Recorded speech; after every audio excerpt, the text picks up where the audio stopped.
Welcome po sa Cooking Alasen. Maggagawa naman po tayo ngayon ng leche flan.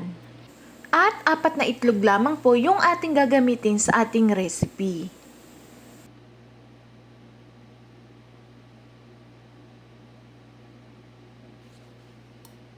Una ho nating gagawin ay ang arnibal. Maglalagay lang ho tayo ng white sugar sa ating kawali at lalagyan lang ho natin are ng kaunting tubig para hindi ho siya papait at mabilis hong matutunaw yung ating asukal.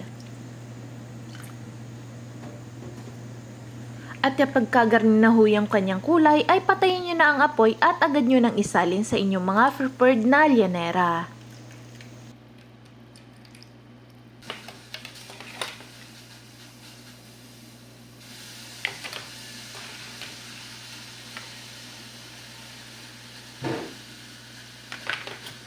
Para naman po sa ating flan mixture, gagamit po tayo ng 4 whole egg.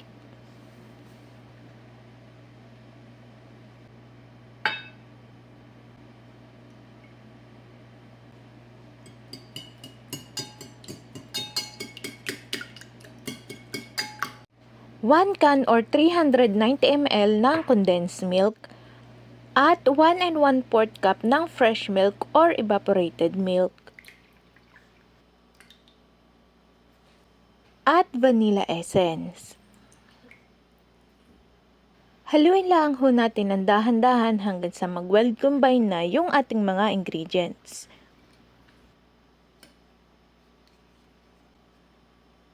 After ho nating mahalo, ari naman ho ay sasalain natin ng 2 beses para matanggal ho yung mga buo-buo ng ating itlog. At para maging smooth ho yung kalalabasan ng ating leche flan. Kung kayo ho ay nakaabot na sa puntong are, ay huwag naman ho na nyo sanang kalimutang mag-like at mag-subscribe sa Cooking Alasen. At i-hit ang notification bell para updated kayo sa mga bago nating upload na recipe.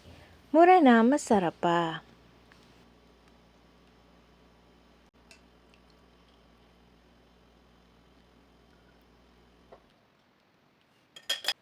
After ho nating masala, ay isasali na ho natin are sa ating mga llanera na may arnibal. Takpan nyo lang ho are ng aluminum foil or plastic na pwede ho sa pagkain. At atin ho aring isasalang sa ating steamer. Kailangan ho ay kumukulo na yung tubig bago natin ilagay. At dapat ho ay mahina lang yung apoy, yung garni lang hong parang pang-in-in ng sinaing. At lulutuin lang ho natin are ng 35 minutes. At kapag ariho ay naluto na, ay inyo munang palalamigin bago ninyo i-unmold. At rin ho ang ating leche flan. Kahit ho 4 na itlog lang yung ating ginamit, ay creamy pa rin ho yung kanyang kinalabasan.